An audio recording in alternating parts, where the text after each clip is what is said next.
আজকের অনুষ্ঠানের মাননীয় মুখ্য অতিথি তথা উদ্বোধক তথা রাজ্যের মাননীয় মুখ্য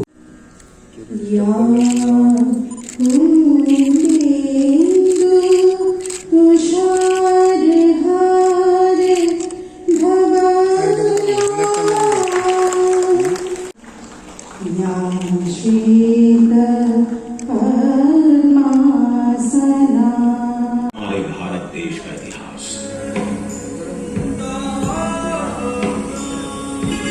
উদযাপনকে কেন্দ্র করে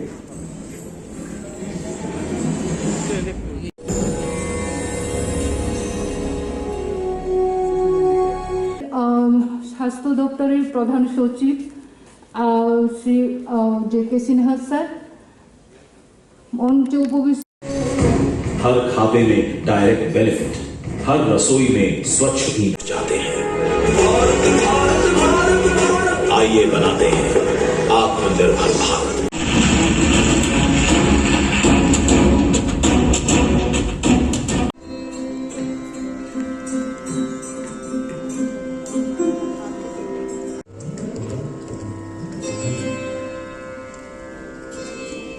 हम लोग स्टेट लेवल लॉन्च कर रहे हैं, उसी प्रकार से मैं आज इस मंच से आप लोगों से आग्रह करना चाहूंगा कि डिस्ट्रिक्ट लेवल पे भी जो यहाँ डिस्ट्रिक्ट लेवल सीएमओज आए हैं, जो ऑफिसर्स आए हैं, उनसे आग्रह करना चाहूंगा कि डिस्ट्रिक्ट लेवल पे भी आप लोग इस तरीके का कन्वर्जेंस कर सकते हैं, ताकि जो हमारा फाइनल आउटकम है, हमारा आउटकम क्या है कि एक स्वस्थ और स्वस्थ शरीर और स्वच्छ जो हमारा इलाका होता है, उस तरीके का जो हमारा जो आउटकम है वो हमारे स्टेट में मिले। इसी के साथ मैं आज के प्रोग्राम में जो उपस्थित हमारे मंच पे गेस्ट हैं और जो दर्शक हैं, आप सभी लोगों का स्वागत करना चाहूंगा और को बूस्ट करता है। साथ ही साथ में जो इसकी डेफिशिएंसी से नाइट ब्राइटनेस होता है, बिटॉट स्पॉट करके भी एक प्रॉब्लम आता है, इसका भी इलाज बहुत ही सिंपल है। 9 महीने पे 1 लाख यूनिट देना होता है और उसके बाद हर 6-6 महीने पे 2 लाख यूनिट देना होता है। इजीली अवेलेबल होता है आंगनवाड़ी सेंटर्स में भी और स्वास्थ्य केंद्र में भी। इसको हम लोग और स्ट्रेंथन कर रहे हैं इसकी अवेलेबिलिटी को, ताकि ये जो भी बच्चा हमारे टीकाकरण के लिए आता है ये उसको जरूर से दिया जाए। और चौथा होता है इंटेंसिफाइड डायरिया कंट्रोल प्रोग्राम। आप लोगों को फिर से बताना चाहूंगा कि जो इन्फेंट मोर्टेलिटी रेट का जो दूसरा सबसे बड़ा कारण है वो होता है डायरिया। इसको ध्यान में रखते हुए भारत सरकार ने रोटा वैक्सीन लॉन्च किया है, लेकिन उसके बावजूद साल में 1 या 2 एपिसोड डायरिया का बच्चों में हो ही जाता है। ट्रीटमेंट अगेन बहुत ही सिंपल है, ORS देते रहना है और जिंक देना है, ताकि जो डायरिया का ड्यूरेशन है वो कम हो जाए और डायरिया का फ्रीक्वेंसी कम हो जाए। तो ये चारों प्रोग्राम बहुत ही सिंपल इंटरवेंशन को लेकर है। इसका हम लोगों ने स्टेट लेवल लॉन्च करने का डिसीजन लिया माननीय मुख्यमंत्री के सुपरविजन और मॉनिटरिंग में। एक और चीज बताना चाहूंगा कि ये जो प्रोग्राम हम लोगों ने लॉन्च किया है कोविड के दौरान, कोविड को ध्यान में रखते हुए, जैसा कि बोला जाता है कि extra ordinary situations require extra ordinary intervention, तो कोरोना में जब हमारे स्कूल बंद हैं, आंगनवाड़ी सेंटर्स बंद हैं, इसमें हम लोगों ने ये इनिशिएटिव लिया कि इसको कन्वर्ज किया जाए, मैन पावर, रिसोर्सेस, पैसा, दवाइयां, एडवर्टीजमेंट, इनको कन्वर्ज किया जाए। तो इसको कन्वर्ज करने के लिए हम लोगों ने 3 डिपार्टमेंट को इन्वॉल्व किया, education department, social welfare social education और हेल्थ डिपार्टमेंट। उनके मैन पावर को, रिसोर्सेस को और उनका अवेलेबल जो इंफ्रास्ट्रक्चर है उसको इन्वॉल्व करके हम लोग ये प्रोग्राम कर रहे हैं, ताकि हमारे राज्य में जो भी इसमें एलिजिबल बेनिफिशियरी है, 13 लाख के आसपास हमारे राज्य में ऐसे बच्चे हैं जो इसको जिससे इनको फायदा होगा। सभी 13 लाख बच्चों 100% लोगों को कवर कर लिया जाए एक 15 दिन के कैंपेन में, स्पेशल ड्राइव में, मिशन के तौर पे। तो ये एक एक्सपेरिमेंट है और मुझे 100% कॉन्फिडेंस है कि ये सक्सेसफुल होगा, क्योंकि इसका हम लोगों ने बैकग्राउंड में पूरा अच्छे से तैयारी किया है। स्टेट लेवल मीटिंग हुआ है माननीय प्रिंसिपल सेक्रेटरी के अध्यक्षता में, उसके अलावा फिर ट्रेनिंग हुई है सभी डिपार्टमेंट। বন্ধুরা,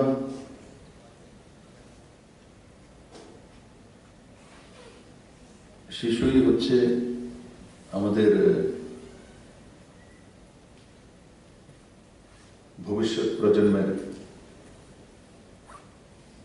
মূল চালিকা শক্তি। তার জন্য সুস্থ শিশু, সুস্থ মানসিকতা ছোট থেকে তৈরি করা, আর তার জন্য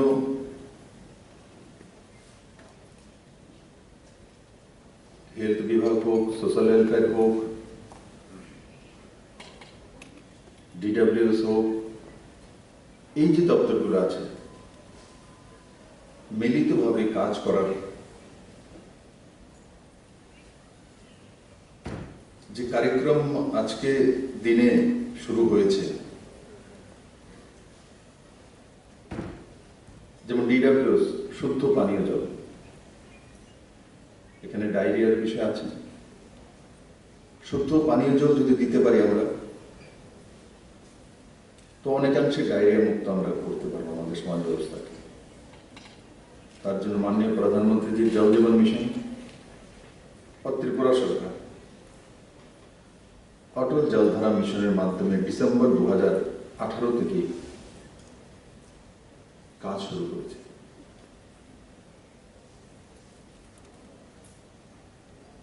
হাউস হোল্ড কানেকশন ত্রিপুরাতে 2018 আগে 2.4% ছিল মাত্র, তাও পয়সা দিয়ে। আর আজকের দিনে সেটা 33% পৌঁছেছে বিনা পয়সায়। এবং 2022 ডিসেম্বরের মধ্যে রাজ্য সরকার ফ্রিতে সবার বাড়িতে শুদ্ধ পানীয় জল পৌঁছানোর ব্যবস্থা করার যে সংকল্প নিয়েছে, সেটা নিশ্চিত আমার ডিডব্লিউএস কর্মীদের মাধ্যমে আমরা সক্ষম হব। তার সঙ্গে সঙ্গে পিউরিফাইড ওয়াটার, মানে জলকে শুদ্ধিকরণ করে পৌঁছে দেওয়া, সেই লক্ষ্য রাজ্য সরকার ওয়াটার ট্রিটমেন্ট প্ল্যান্ট বড় মাত্রায় ত্রিপুরাতে লাগানোর পদক্ষেপ নিয়েছে। ম্যাক্সিমাম টেন্ডার হয়ে গেছে, কার্য কম সময়ের মধ্যে করার জন্য রাজ্য সরকার সেই দিশাতে কাজ করছে। ত্রিপুরাতে 116টি পিএসসি कम्युनिटी हेल्थ सेंटर ने ऑलरेडी कन्वर्ट हो गए। আগরতলা কর্পোরেশনে এই প্রথমবার 5টি পিএসসির মধ্যে স্পেশালিস্ট বসিয়ে ওপিডি করা হয়।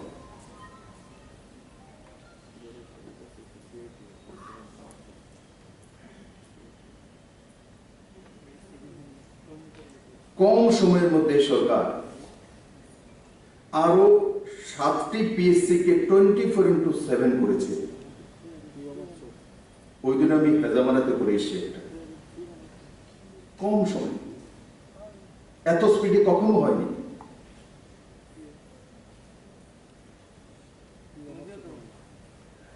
তার সঙ্গে সঙ্গে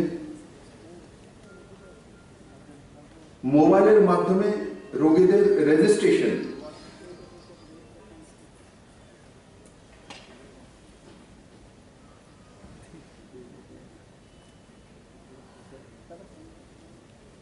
এই পরিষেবা 21টি হসপিটালে দেওয়া হয়, আরো 23টি অন প্রসেস রয়েছে।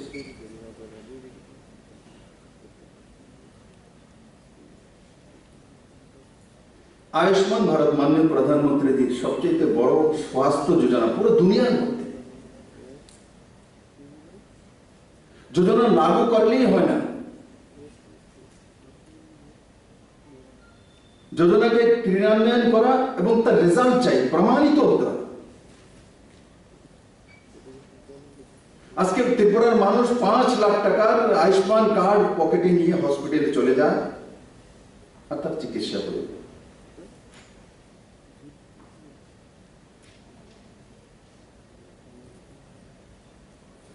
আর এই পর্যন্ত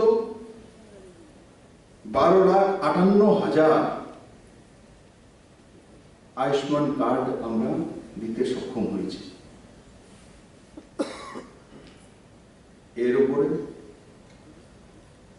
আয়ুষ্মান কার্ড লাগু করার পরেই সমস্যার সমাধান হয়ে গেছে, এত % করে নিয়েছি, কাজ হয়ে গেছে না। আয়ুষ্মান কার্ড ব্যবহার করছে কিনা, হসপিটালে এন্ট্রি হচ্ছে কিনা, তার দিকেও সরকারের নজর রয়েছে। ইমপ্লিমেন্ট হচ্ছে কিনা, মানুষ তার লাভ পাচ্ছে কিনা। ইন্স্যুরেন্স কোম্পানিকে 1100 বা 1200 টাকা করে বাৎসরিক ইন্স্যুরেন্সের পয়সা ভারত সরকার দিচ্ছে, তার বদলে মানুষ কি পাচ্ছে? পেশেন্ট কি তার লাভ পাচ্ছে? রিএম্বার্সমেন্ট হচ্ছে? হচ্ছে। ত্রিপুরাতে প্রায় 86,000 পেশেন্ট, 86,000 যাদের কাছে আয়ুষ্মান কার্ড রয়েছে আর হসপিটাল এডমিট হয়ে চিকিৎসা করেছেন, তাদের চিকিৎসা বাবদ প্রায় 49 কোটি টাকা রিএম্বার্সমেন্ট হয়েছে। 49 কোটি টাকা।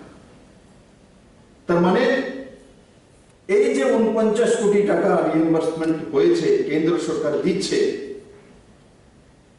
এই টাকাটা এই 86,000 যে পেশেন্ট চিকিৎসাধীন ছিল, আগে তাদের নিজের পকেট থেকে জমি বিক্রি করে বা ছেলে মেয়ে পড়াশোনা করার জন্য টাকা রেখে সেটা ব্যাংক থেকে তুলে দিতে হতো জীবন বাঁচানোর জন্য।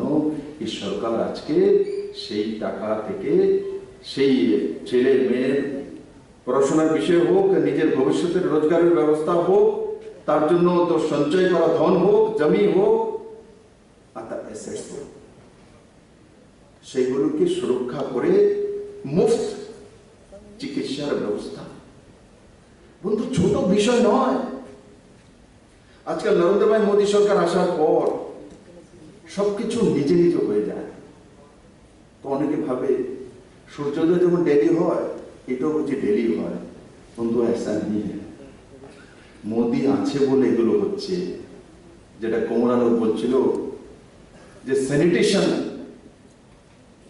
স্বচ্ছ ভারত, সেটাও নরেন্দ্র ভাই মোদীকে এসে করতে হয়েছে। বাইরে সোচ তার মাত্রা কত ছিল বলে 1% মাত্র স্যানিটেশনের ব্যবস্থা ছিল, বাকি সব বাইরে সোচ ছিল। নরেন্দ্র ভাই মোদী যখন স্বচ্ছ ভারত নারা দিয়েছে, তো অনেকে বলছে প্রধানমন্ত্রী বুঝি কাজ ঝাড়ু নিয়ে বের করা, ওনার কাজ আইন বানানো, নিয়ম বানানো, ইমপ্লিমেন্ট করা। এই সভাগারের মঞ্চে এবং সামনে যারা আছেন, বলুন তো দেখি, স্বচ্ছ ভারতের নারা দিয়েছিল মাননীয় প্রধানমন্ত্রীজি, আর ঝাড়ু নিয়ে যে বেড়েছে, ঝাড়ু তো সিম্বলিক এক নিশান ছিল। আসলে তার মধ্যে ছিল কি? শুদ্ধ পানীয় জল, শৌচালয় নির্মাণ, ওডিএফ করা, বাইরে শৌচ করা থেকে মুক্ত করা, ব্যবস্থিত করা, ব্যবস্থিত জীবনযাপন তৈরি করা। সেগুলো নরেন্দ্র মোদীকে 2014-তে করতে হয়েছে। তার আগে অনেক প্রধানমন্ত্রী ছিল। জলের ব্যবস্থা প্রতি ঘরে দিতে হবে, সেটা নরেন্দ্র ভাই মোদীকে করছে 2019-এ। এমনিতে আমাদেরকে মনে হয় যে আপনি আপ হচ্ছে, জল তো পৌঁছবেই করে। মোদী আছে বলে পৌঁছছে। মোদী আছে বলে 94% ত্রিপুরাতে টিকাকরণ হয়ে গেছে। মোদী আছে বলে শৌচালয় নির্মাণের কারণে স্কুলে স্কুলে শুধু সরকার নয়, সরকার সিদ্ধান্ত করেছে পিইউসি গুলো, প্রাইভেট কোম্পানিগুলো সিএসআর ফান্ড থেকে আমি 2018 থেকে বারবার চিৎকার করতাম ওয়ার্ক কালচার চাই, কাজ করতে হবে, কাজ করতে হবে। কারণ কি ত্রিপুরা তো ওয়ার্ক কালচার ছিল না, কারোর দোষ নেই। কারণ মূল ব্যক্তি যদি কাজ করতে না চায়, মূল ব্যক্তি যদি দুপুরে ঘুমোতে হবে, মূল ব্যক্তি যদি চিন্তা করে রাত্র 2টা পর্যন্ত যদি আমি বসি তাহলে আমার স্বাস্থ্য খারাপ হয়ে যাবে, 7টা থেকে 9টা পার্টি বসে বসতে হবে সন্ধ্যার সময়, তো অন্যরা কেন করবে না? অন্যরা কেন কি আড্ডা দেবে না? আমি তো দেখি, আমি যখন অনেক সময় হয়তো দেরিতে গিয়েছি, 11টা গিয়েছি, 12টায় অফিসে গিয়েছি। আপনার ইয়াদ রাখলে আমি যদি 12টা যাই তো রাত্র 11টা 12টায় ही ফেরত আসে সেক্রেটারি থেকে। আমি জানি যে কাজ করার সময় 10টা থেকে, অন্যদের জন্য 10টা থেকে 9টা থেকে হলে মুখ্যমন্ত্রীর জন্য আরো 10 মিনিট আগে হওয়া উচিত। যখন আমি 11টা যাই তো আমি তখন 10টায় বসি, ঠিক। তার কারণে যারা 10টায় এসেছে, আমার অফিসার এসে 10টা থেকে 9টা থেকে কাজ শুরু করে দেয়, তাদের কষ্ট হবে।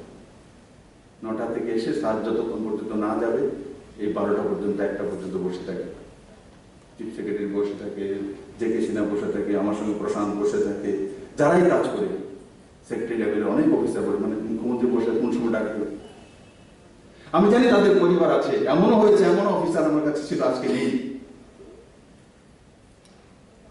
সে ডেপুটেশনে গিয়েছে, আমার পার্সোনাল স্টাফে ছিল, আইএস অফিসার। আমার কাছে এসে 8:30 নাগাদ এসে একদিন বলছে যেতে পারে না, তো একদিন আমার কাছে এসে, স্যার একটা কথা বলবো আপনাকে। বলো। স্যার, আমার ছোট্ট মেয়েটা আমি না গেলে ভাত খায় না, তো আমি একটু ভাত খাইয়ে আসি স্যার। এমন এমন অফিসার আমার কাছে ছিল, এই 8:30 9টার সময় যেত, গিয়ে ভাতটা খাইয়ে ছোট্ট মেয়েকে, কারণ ও বাবা ছাড়া খাবে না, খাইয়ে তারপর আবার আমার কাছে আসতো রাত্র 1টা 2টা পর্যন্ত। আমি প্রথম নতুন যখন মুখ্যমন্ত্রী হয়েছে, অনেক কিছু বোঝার ছিল, শেখার ছিল, তো আমি সবকিছু পড়তাম, দেখতাম, বুঝতে চেষ্টা করতাম। আজকে তো ধীরে ধীরে সবকিছু শেখার চেষ্টা করেছি, আজকে এতটা সময় লাগে না। তো তার পরিণাম আমার অফিসারগুলোকে এত কষ্ট করতে হয়েছে। আর বারবার বলতাম ওয়ার্ক কালচার চাই, ওয়ার্ক কালচার চাই। বন্ধু, কাজ করলেই হয়ে যায়। যারা কাজ করতে চান না, বাহানা করবে না, এই মেশিনটা খারাপ, এটা ডিজিটাল এক্সরে মেশিন লাগবে, এই এক্সরে মেশিনে সঠিক আসে না স্যার, তার জন্য বুঝি না স্যার। আরে ডাক্তার ভারতে, আর ডাক্তার নারী দেখে বলে দেয়, সেই জায়গায় এক্সরে মেশিনে দেখতে হবে। ভালো কথা, এক্সরে এসছে, ইসিজি এসছে, এমআরআই এসছে, সব এসছে, সিটি স্ক্যান এসছে, সবাই প্রস্তুত করেছেন, তারও বিরোধ হয়েছে। কারা বিরোধ করেছে এই মঞ্চে যারা সামনে এবং যারা বসে আছে সবাই জানে। হয়ে গেলে আমরা ভুলে যাই একবারে কারা করেছিল, কি করেছিল। বলা উচিত নয়, তার আগে কল্পনা করা উচিত যে রাখা। আমরা তখনই ভুল করে যাই যে আমরা ইতিহাসকে ভুলে যাই, না ভুল। আজকে যে শৌচালয় ছিল না, চিফ সেক্রেটারি বলছিল যে আমি স্যানিটেশনে যখন কাজ করছিলাম সেন্ট্রাল গভর্নমেন্টে, ওর পারদর্শিতা একসঙ্গে কাজ করেছে, আমি নিজেও জানি, জিজান মন লাগিয়ে কাজ করছে। আজকেও চিফ সেক্রেটারির হাতে কাজ করে, আমি সামনে বলবো না, আমি অনেকটা প্রস্তুত থাকি। এখন সপ্তাহে একদিন ডাকি, শুনি কি হচ্ছে কি হচ্ছে। আজকে ত্রিপুরাতে একটা কাজ করার মানসিকতা, ওয়ার্ক কালচার, হেলথে প্রমাণিত করে, যে হেলথের কর্মীদের নিয়ে এত আলোচনা সমালোচনা, ডাক্তার হোক, আমার আশা কর্মী হোক, কি দিতে পেরেছি, কতটা দিয়েছি, কতটা ইনসেন্টিভ দিয়েছি। তারপর তো জিজান কাজ করে, যখন আমি ফেসবুকে দেখি বৃষ্টি হচ্ছে, তোমার আশা কর্মী একটা ছাতি নিয়ে বৃষ্টির মধ্যে টিকাকরণে বেরিয়ে গেছে, তুফান হচ্ছে, হয়তো তার বাড়ি ঘরে হয়তো খাওয়ার ব্যবস্থা নেই, জল উঠে গেছে, কিন্তু একটা ছাতি নিয়ে সে বেরিয়ে গেছে বৃষ্টির মধ্যে টিকাকরণ করার জন্য। এই দৃশ্য ত্রিপুরাতে আগে ছিল না। এগুলো স্যালারি দিয়ে হয় না, মানসিকতা চাই, একাগ্রতা চাই, জাগরণ চাই, নিজের হৃদয়ের স্বতঃস্ফূর্ততা চাই। আমি জেকে সিনহাকে ধন্যবাদ জানাবো, ডাইরেক্টর দুইজনকেও ধন্যবাদ জানাবো, সর্বোপরি চিফ সেক্রেটারি। স্যালারির জন্য আজকে ত্রিপুরার সরকারি কর্মচারীরা কাজ করার মতো, আজকে ত্রিপুরার হেলথ কর্মীরা, আধিকারিকরা স্যালারির জন্য কাজ করে না, মানসিক সন্তুষ্টির জন্য করে, নিজের মানসিকতাকে সন্তুষ্ট করার জন্য হৃদয় থেকে কাজ করে। বন্ধু, পয়সা দিয়ে স্যালারি বাড়িয়ে কোনোদিনও কোনো কাজে প্রফেশনালিজম আসতে পারে, কিন্তু পুরো সাকসেস করা যখন না পর্যন্ত ওই ব্যক্তি ওই কাজে তন মন ধন সে না ডুববে ততক্ষণ পর্যন্ত হয় না বন্ধু। আজকে 94% ভ্যাকসিনেশন হয়েছে, এটা সেই মানসিকতার কারণে হয়েছে। বাউন্ড করে দিয়েছে যে শৌচালয় নির্মাণ করতে হবে, পয়সা দিতে হবে, তার রূপরেখা তৈরি করে দিয়েছে। আর তার কারণ, আর তার রেজাল্ট কি এসছে? যখন ক্লাস 1-এ 5টি মেয়ে যেত আর 5টি ছেলে অ্যাডমিশন হতো স্কুলগুলোর মধ্যে, ক্লাস 6 উঠতে উঠতে দেখা যেত 5টি মেয়ের মধ্যে হয়তো 1টি মেয়ে আছে, 5টি ছেলে আছে। 4টি মেয়ে কেন নেই? কারণ কি, মেয়েটা বড় হয়েছে, ছোট ছিল, বাইরে চলে যেত। এখন 6 ঘন্টা 7 ঘন্টা শৌচালয় না গিয়ে থাকতে পারবে না, তার কারণে স্কুলে আসে না। শিক্ষা জাতির মেরুদণ্ড, বড় বড় ভাষণ সম্মান, মেরুদণ্ড তৈরি করার জন্য রাস্তাই নেই। 50% মহিলা, বলি মহিলা সশক্তিকরণ, মহিলাকে আসতেই দিচ্ছি না। গোড়ায় গলদ, উপরে ইউনিভার্সিটি তৈরি করে নিচ্ছি। ইউনিভার্সিটি তখনই যাবে অঙ্গনবাড়ি দিদি যখন তাকে সুশ্রতা করে তৈরি করে দেবে, তখন সে নার্সারি দেবে। নার্সারিতে পড়তে পারলেই সে ইউনিভার্সিটিতে যাবে বন্ধু, না হলে আইআইটি তার যাবে না, না এমবিবিএস করার জন্য যাবে। সবাই সশক্তিকরণের কথা বলতো মহিলা, সবাই শিক্ষা জাতের মেরুদণ্ডের কথা বলতো, কিন্তু কেন মহিলাদের শিক্ষা হচ্ছে না, কি কারণে পিছিয়ে যাচ্ছে, সেটার আসল জায়গা যদি কোনো পুরুষ, কোনো ব্যক্তি পৌঁছেছে, নরেন্দ্র ভাই মোদী পৌঁছেছে। আসলে মহিলা সশক্তিকরণ, ভারতবর্ষের 50% আবাদী মহিলা, ভারত মাতৃতান্ত্রিক দেশ। আমরা ভারত মাতা কি জয় বলি।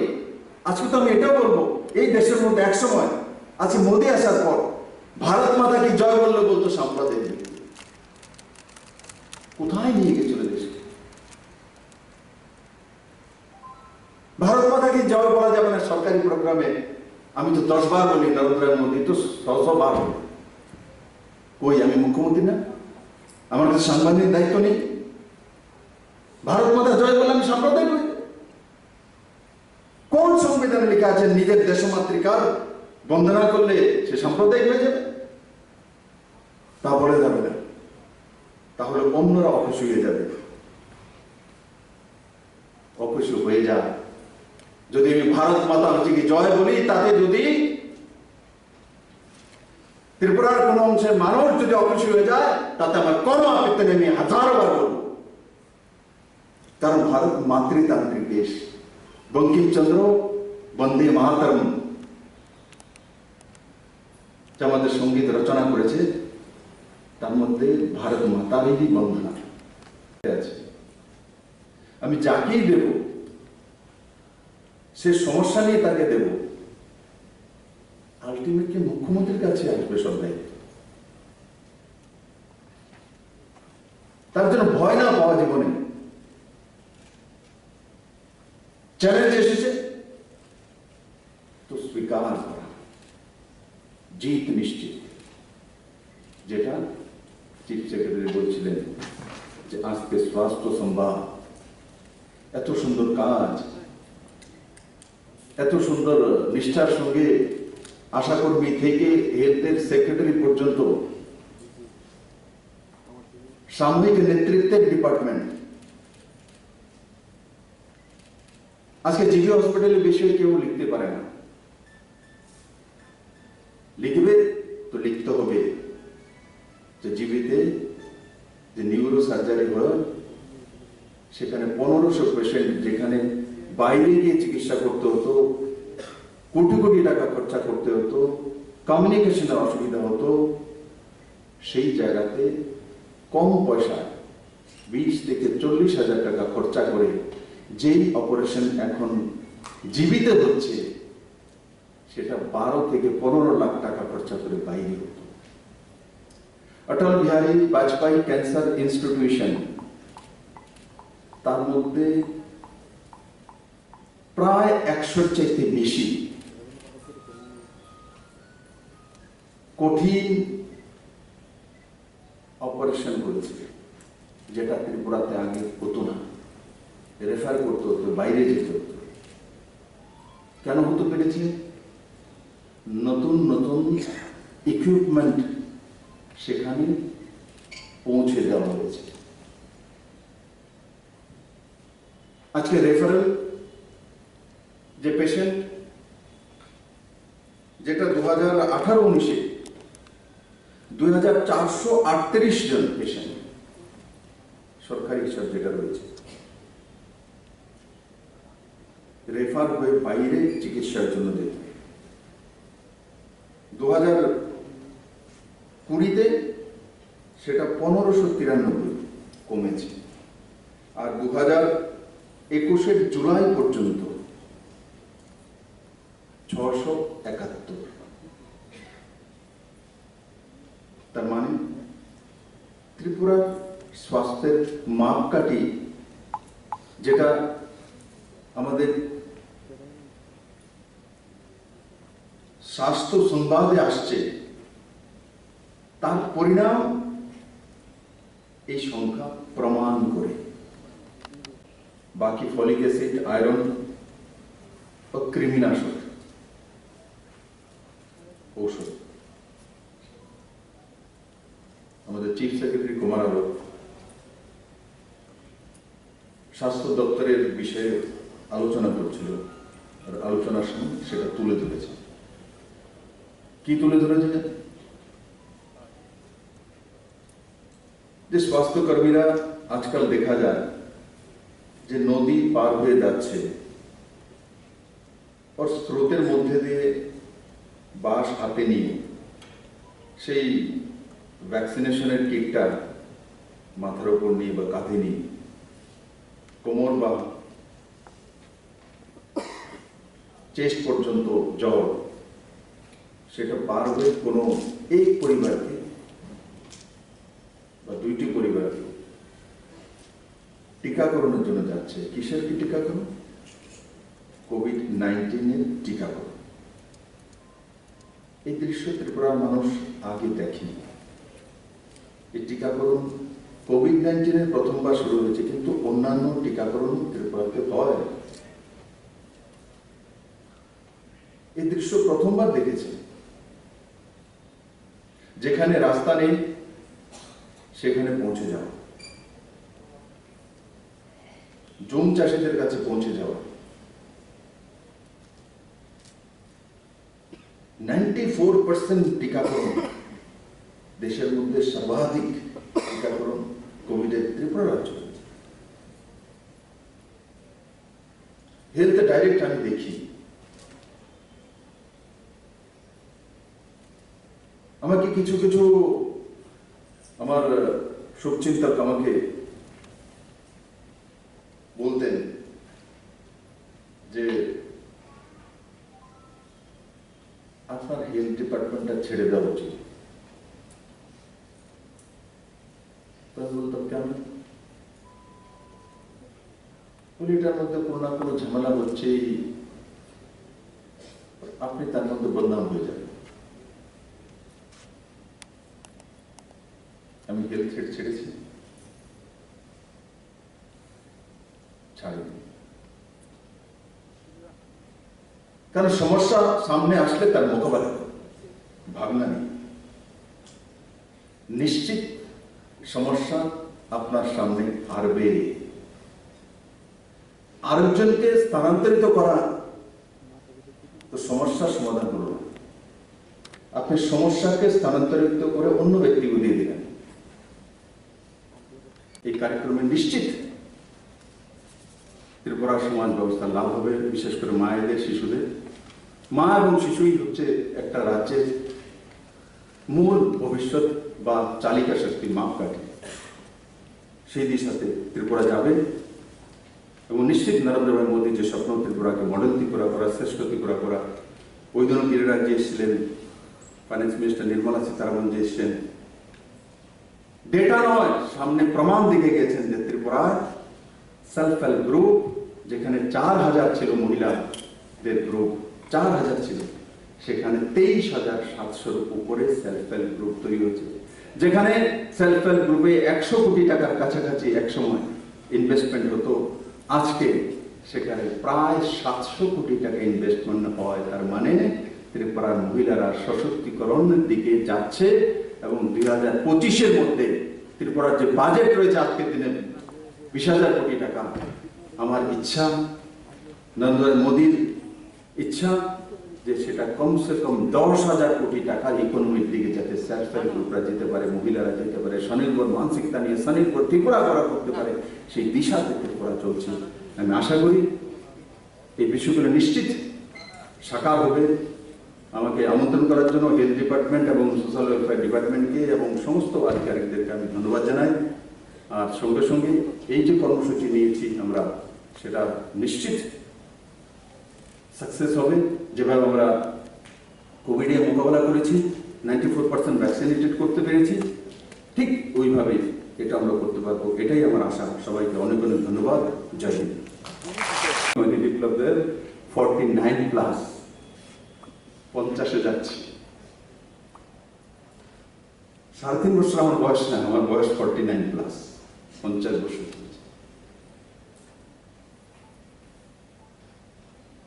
তার জন্য সমস্ত ত্রিপুরাবাসীর ওই 40 বছর হিসাবও চাই। আমি তো বলবো ত্রিপুরা পূর্ণ রাজ্য হওয়ার পর থেকে পৌর হিসাব রাখা উচিত।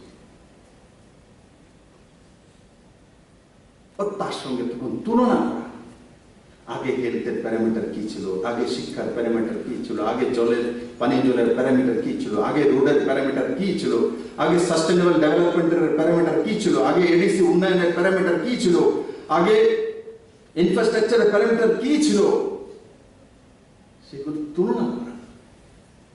কোন জায়গায় ত্রিপুরা মাইনাস নেই। আগে শুনেছি স্বর্ণযুগ চলতো, মনরেগার জন্য টপি পেয়েছে, পুরস্কার পেয়েছে 37 ম্যান্ডেটস নিয়ে।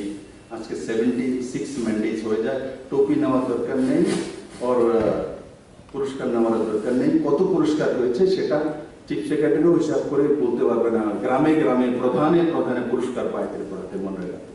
আগে এক ব্যক্তির নামে বলতো, এখন তো প্রধান পুরস্কার পেয়ে যায়। এই সেটা ত্রিপুরা চলে গেছে। প্রধান, উপপ্রধান, বিডিও পুরস্কার পায়, ফার্স্ট প্রাইজ পায়। আজকে ত্রিপুরা এনসিইআরটি সিলেবাস 3 মাসের মধ্যে লাগু করার জন্য ভারতবর্ষের মধ্যে টপ ক্লাসে উঠেছে। সেটা হচ্ছে অ্যাচিভমেন্ট। আচ্ছা, ত্রিপুরাতে লাইট হাউস হচ্ছে 1 বছরের মধ্যে 1000 ফ্ল্যাট তৈরি হবে, মাল্টি স্টোরেজ বিল্ডিং, সেটা হচ্ছে অ্যাচিভমেন্ট। যেখানে সিএম হাউস, আমার সঙ্গে একটা সিএম হাউস উঠছে, 2016 থেকে কাজ চলছে, এখনো কাজ চলছে। কত বড় প্ল্যানার ছিল। এই ইঞ্জিনিয়ারদের সঙ্গে আমি এখন কাজ করি, এরা 1 বছরের বিল্ডিং তৈরি করে দেয়। আর এই ইঞ্জিনিয়াররা তৎকালীন সময় 2016 থেকে এটা নতুন সিএম হাউস হচ্ছে। আমাকে দেখলে সবাই কুমার, আমি উপরে বসে দেখছি, স্যার এটা তৈরি হচ্ছে 2016। কি করবো, ডেলি দেখি বড় হইতেছে, শেষই হয় না। কি করবো, এটা তো ভাঙতাম যাই করবো বলে এত টাকা নষ্ট করে লেগেছে। এটা যদি ঠিক করতাম যাই করবো বলে এত টাকা লাগাই লেগেছে। আমি পিডব্লিউডি তারা আইলে করে না লাগাই না করবো, বিপ্লব দেব লাগাই দিয়েছে। 32 লাখ টাকা 22 লাখ টাকা দিয়ে সিনেমা হাউসে যখন গিয়েছে আমি জানি না, পিডব্লিউ তারা রেনোভেশন করেছিল, ফার্নিচার পান্নাটি না হয় নতুন বাজার ছড়িয়ে দিয়েছে, 25 কোটি টাকা খরচা করে বিপ্লবদের ঘর বানাচ্ছে। বিপ্লবদেবের জন্য মার্সিডিজ গাড়ি আসছে, কোথায় দিতে পারে? হঠাৎ করে এক ব্যক্তি বলছে মার্সিডিজ গাড়ি আসছে না, বিএমডব্লিউ আসছে। যারা বলছে বিএমডব্লিউ কোনোদিন চলেনি, বিপ্লবদের বিএমডব্লিউ চলেছে, মার্সিডিজও চলেছে, ল্যান্ড ক্রুজারও চলেছে, চলিনি তেমন নয়। আমি 17-18 বছর দিল্লিতে থেকেছি, চালাতেও জানি, চলতেও জানি। এখন আর চলার দরকার নেই, এখন আমার ইনোভা গাড়ি ভালো, কারণ জনতার কাছে আমি চলতে চাই, পাবলিক আমার কাছে থাকে, আমি মানুষকে ভালোবাসি। এখন মার্সিডিজকে ভালোবাসি, এখন আমার কর্মকে আমি ভালোবাসি, ত্রিপুরাকে ভালোবাসি। আমি আমার শ্রেষ্ঠ ত্রিপুরা চাই, ডেভেলপ ত্রিপুরা চাই, নওজওয়ানদের জন্য রোজগার চাই, এক নতুন দিশা ত্রিপুরা চাই, সেই দিশাতে কাজ করি। আমি আশা করি আজকের যে কার্যক্রম হাতে নেওয়া হয়েছে, বসে থাকবেন, আপনার পত্নী সাথ দিলেই পারবেন, না পারবেন না। কুমার আলোক প্রিন্স চিফ সেক্রেটারি আছে, যদি কুমার আলোকের পত্নী যদি 10টার পরে যায়, যদি তার সঙ্গে বলে কোথায় ছিলে, কেন ছিলে, তো মানসিক ভাবে ভেঙে পড়বে। যখন সাথ দেবে তখনই সে বসে থাকতে পারে। তার জন্য তো এমনিতে মনে হয় যে বিপ্লবদেব কাজ করছে না, বিপ্লবদেব কাজ করার পেছনে তার পরিবারও আছে, তার চিফ সেক্রেটারিও আছে, তার নিচে সমস্ত ব্যবস্থা আছে। সর্বোপরি ত্রিপুরার মানুষের আশীর্বাদ, চিন্তা, সেগুলো আছে। আজকে ত্রিপুরাতে শিক্ষা ফাউন্ডেশন হয়েছে, হেলথে যেমন ফাউন্ডেশন হয়েছে, শিক্ষা তো হচ্ছে এনসিইআরটি সিলেবাসের না। আমি আসার পর আমাকে কিছু কিছু পত্রকারও জিজ্ঞাসা করেছে দিল্লি থেকে, আপনি তো সরকারে বসেছেন, আপনার তো আরএসএস ঘরানা, কবে থেকে গেরুয়াকরণটা শুরু করবেন?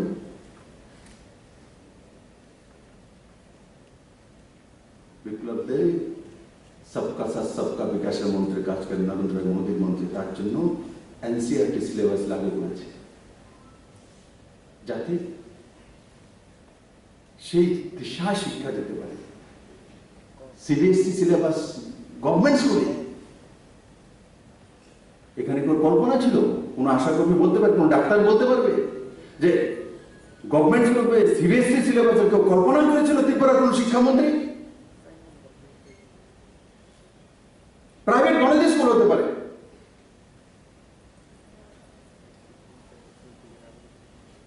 কিন্তু সরকারি স্কুলে নয়, কারণ সরকারি স্কুলে তো গরিবের ছেলে মেয়েরা পড়ে, আশা কর্মীর ছেলেরা পড়ে, মেয়েরা পড়ে, দিনমজুরের ছেলে মেয়েরা পড়ে। আজকের দিনে আমি গর্ব করি, ট্যাগ পরীক্ষার মাধ্যমে যখন শিক্ষকরা আসছেন, তো প্রাইভেট স্কুল থেকে বের করে সরকারি স্কুলে এনে অফিসারও নিজের ছেলে মেয়েদেরকে, অর্থবান ব্যক্তি পর্যন্ত সেই স্কুলে গিয়ে ভিড় করে, আমরা যে সিবিএসসি স্কুলগুলো 29টা সিবিএসসি স্কুল করে নিয়েছি, তার মধ্যে আশপাশে 10 কিলোমিটার দূর থেকে এসে এডমিশন নিচ্ছে, 2000-3000 সংখ্যা হয়ে যাচ্ছে। তার জন্য এবার 15 আগস্ট আবার ঘোষণা করেছি, আরো 71টি সিবিএসসি স্কুল খোলা হবে ত্রিপুরাতে। আগেও তো হতে পারত, আগেও তো হতে পারত।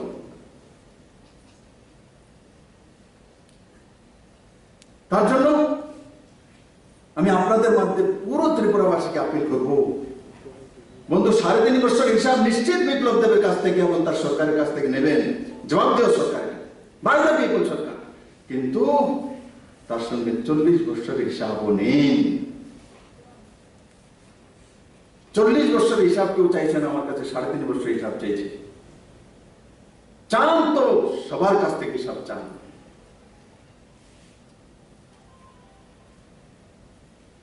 এটা হয় না।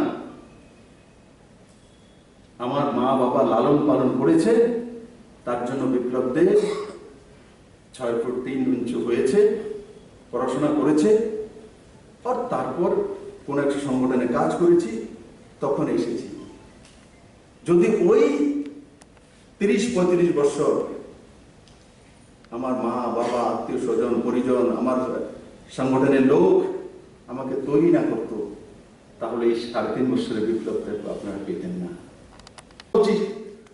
এমন একজন প্রধানমন্ত্রী পেয়েছি যে কলাছড়াতে পিএসসি সেন্টারে শৈলেন্দ্র ত্রিপুরা কাজ করে, তারও নাম জানে, তার বিষয়েও জিজ্ঞাসা করে। ত্রিপুরাতে কেউ যদি কাশ্মীরি করে প্রকাশ চাকমা স্বনির্ভর মানসিকতা 5 লাখ টাকা বছরে ইনকাম করে, তার নামও মন কি বাতে বলে। ত্রিপুরাতে কোন জনজাতি ভাই বাঁশের বোতল বানিয়েছে, তার বিষয় মাননীয় প্রধানমন্ত্রী বলে।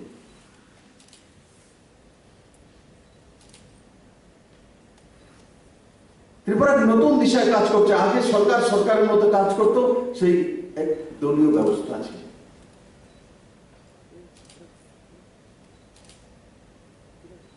আমাকে অনেক সময় নতুন নতুন অনেকে বলতো, আপনার তো এক্সপিরিয়েন্স নেই, তো আপনার একটু আলোচনা করা উচিত। আমি মাঝে মাঝে বলতো, কার সঙ্গে আলোচনা করব? যদি 25 বছরের টানা সরকার ডিডব্লিউএস এর মাধ্যমে জলের ব্যবস্থা যদি 2.4% হাউস হোল্ডে দিতে পেরেছে, তার সঙ্গে কথা বলে কি লাভ হবে, কি পাবো আমি? কথা না বলে যদি 33% করে দিয়েছি, তাহলে কেন কথা বলবো?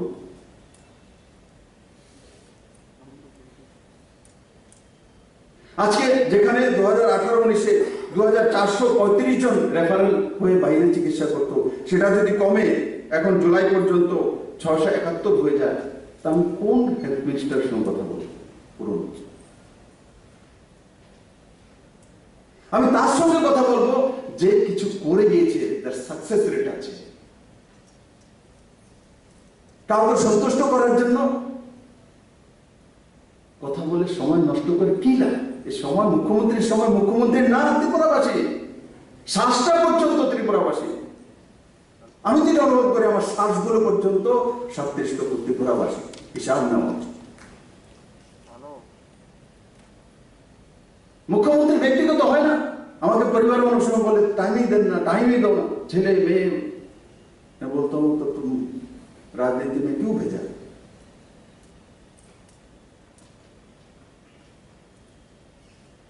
মুখ্যমন্ত্রীর ছেলে মেয়ে শুনতে যদি ভালো লাগে, তাহলে বিপ্লব দেব এমনই। আমি বলি না আমি সবকিছু জানি, কিন্তু কাজ করার চেষ্টা করি, শিখার চেষ্টা করি। আর এটা বুঝি আমার প্রতিটা শ্বাস ত্রিপুরা মানুষের কাছে ঋণী আছে।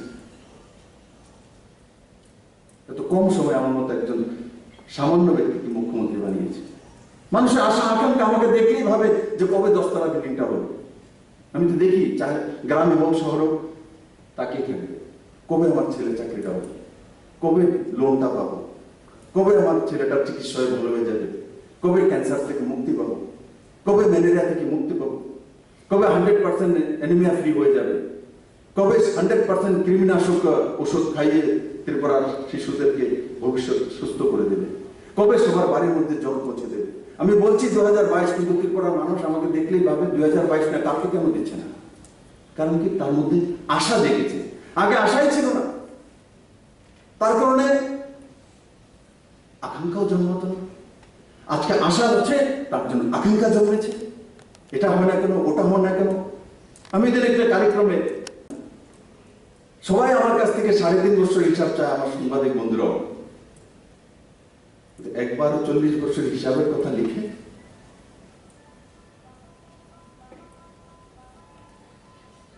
3.5 বছর হিসাবে কোন জায়গায় ত্রিপুরা পিছিয়ে নেই।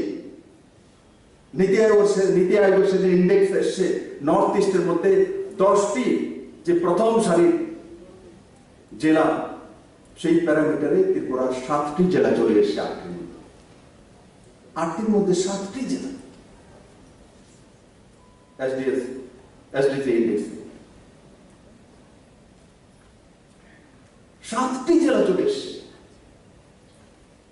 আর ছোটখাটো না, 75%, 75.56 এর কাছাকাছি সেই পার্সেন্টেজটা। মানে ফার্স্ট ডিভিশনও 60% নহয়, ফার্স্ট ডিভিশন 75.56%। মানে আমাদের এখানে বলি লেটার মার্কস পেয়েছে 80 পেলে, লেটার পোস্টের কাছাকাছি পৌঁছে গেছে। আমি আবারও আজকে বলবো, এখানে আমার কাছ থেকে 3.5 বছরে যারা হিসাব চায়, উচিত সেই পত্রকারদেরকেও সেই ব্যবস্থাকেও 40 বছরে কি হয়েছে সেটাও তুলে দেওয়া। তবেই জনতার কাছে সঠিক তথ্য যাবে, আর সঠিক তথ্য সঠিক বিষয় পরিবেশন করাই সাংবাদিকতার সবচেয়ে বড় উপহার।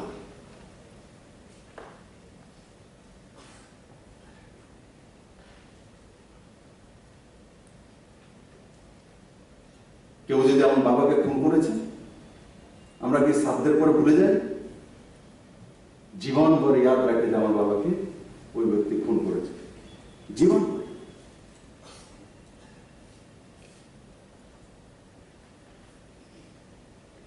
শুধু হেলতে নয়, শিক্ষা জাতির মেরুদণ্ড, ভাষণ মানুষ শুনতে পড়াতে। এনসিআরটি সিলেবাস 3 মাসে লাগু করার হিম্মত তো এই সরকারের ছিল। বিধানসভাতে বলে বসতো, এনসিআরটি সিলেবাস নিয়ে এসছেন তো বই বিক্রি করবো, তাদের কি कैसे लोग हैं, এরাই শাসন করছে। ডেপুটি লিডার হাউসে অপোজিশন বলছে দাঁড়িয়ে, আপনি যে এনসিআরটি সিলেবাস লাগু করছেন তাতে যে বই বিক্রেতা তাদের কেউ, মানে আমার শিশুর, আমার ভবিষ্যতে যারা রয়েছে তাদের চিন্তা নেই। আমি বলি না তো তাদেরও চিন্তা না করো, তারাও করবো, করেছি তো। তারা কি মরে গেছে? ত্রিপুরাতে তো ব্যবসায়ী তো করছে, জীবন তো চলছে।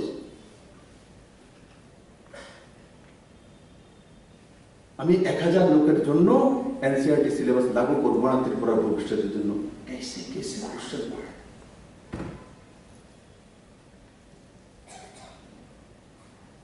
ত্রিপুরার ছেলেমেয়েরা, আমরা এই সাহিত্যে যারাই আছি কষ্ট করি, আশা কর্মীরা কষ্ট করে 2000-3000 পর্যন্ত ইনসেন্টিভ নিয়ে কাজ করে। কিসের জন্য? আমার পরিবারের জন্য, আমার ছেলে মেয়ের জন্য, আমার দেশের জন্য। পরিবারের সাথ চাই। পরিবার যদি সাথ না দেয়, কাজ কিভাবে করবেন আপনি?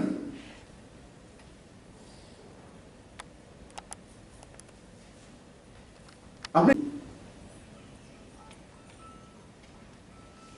ভারতবর্ষের মধ্যে ডাক্তাররা, আয়ুর্বেদিক যারা ডাক্তার ছিল গ্রামে একসময়, এরা নারী দেখে বলে দিত আপনার মধ্যে কি কি রোগ আছে, কি কি উপসর্গ আছে, আপনার লিভার ঠিক আছে কিনা, আপনার কিডনি ঠিক আছে কিনা, আপনার জ্বর আছে কিনা, আপনার অন্য কোনো উপসর্গ, এটা দেখে বলে দিত।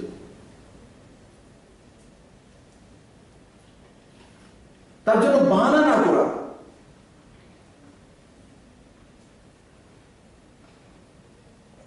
যখন কোভিডের পরিস্থিতি প্রথম তৈরি হয়েছিল এপ্রিল 2019-এ, মাননীয় প্রধানমন্ত্রী যে রাত্র 11টা নাগাদ আমাকে ফোন করেছে, আরে ত্রিপুরা তো সব ঠিকঠাক আছে, কেন? দক্ষিণে কলাছড়াতে ওখানে অনেক পেশেন্ট দেখছি একটু শ্বাসকষ্ট এই ধরনের একটা পিএইচসির মধ্যে এত রেজিস্ট্রেশন কেন? দেখো তাড়াতাড়ি এটার মধ্যে হতো না, কোভিড কবে? আমি তৎকালীন হেলথ সেক্রেটারিকে রাহাতে ফোন করেছি, শুভাশিস দেববর্মা রয়েছে এখানে, আমরা সবাই লেগেছি। সকালের মধ্যে উনি হয়তো ওখানে পৌঁছে গেছেন। মাননীয় প্রধানমন্ত্রী বলছে, দেখো এত বড় মাত্রা এখানে এই ধরনের পেশেন্ট কেন? এই ধরনের যে সিমটম, এগুলো কোভিডের সিমটম। হয়রান হয়ে গেছে। পরক্ষণে দেখেছি কি রেজাল্ট, যে না সেখানে একজন আমার ডাক্তার আছে। কি ত্রিপুরা তার নাম? শৈলেন্দ্র ত্রিপুরা। মন থেকে কাজ করে, জি জান কাজ করে। তার জন্য আশপাশের 50 কিলোমিটার 100 কিলোমিটার দূর থেকে সেই হসপিটালে চিকিৎসার জন্য পেশেন্ট আসে। তার কারণ সেই হসপিটালে লোড বেশি দেখাচ্ছে। তার মধ্যে আয়ুষ্মান ভারতের মাধ্যমে চিকিৎসা বেশি করেছে, কারণ তার কাছে চিকিৎসা করার জন্য দূর দূরান্তের সঙ্গে, বিশ্বাসের সঙ্গে, জাতির জনতাতে সবাই পৌঁছে যাচ্ছে। মাননীয় প্রধানমন্ত্রীকে যখন আমি ফোন করে বলি, স্যার সেখানে তো শৈলেন্দ্র ত্রিপুরা একজন ডাক্তার, জনজাতি সম্প্রদায় থেকে আসে, জীবন পরিশ্রম করে দূর থেকে লোক আসে ও চিকিৎসা করে অ্যাডমিট হয়ে আসে। কোনো পেশেন্ট আসলেই যে সিট খালি থাকে তাকে অ্যাডমিশন করিয়ে নেয় যাতে ফ্রিতে চিকিৎসাটা হতে পারে। তার জন্য এত অ্যাডমিশন আপনি দেখেছেন। তা আমাকে বলেছে ওকে আমার তরফ থেকে ধন্যবাদ দেনা।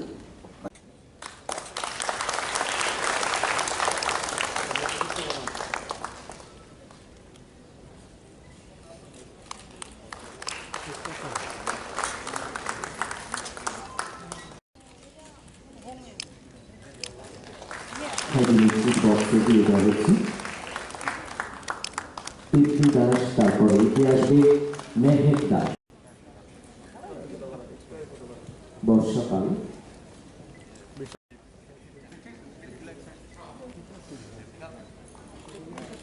তারপর সুকন্যা বর্ষা।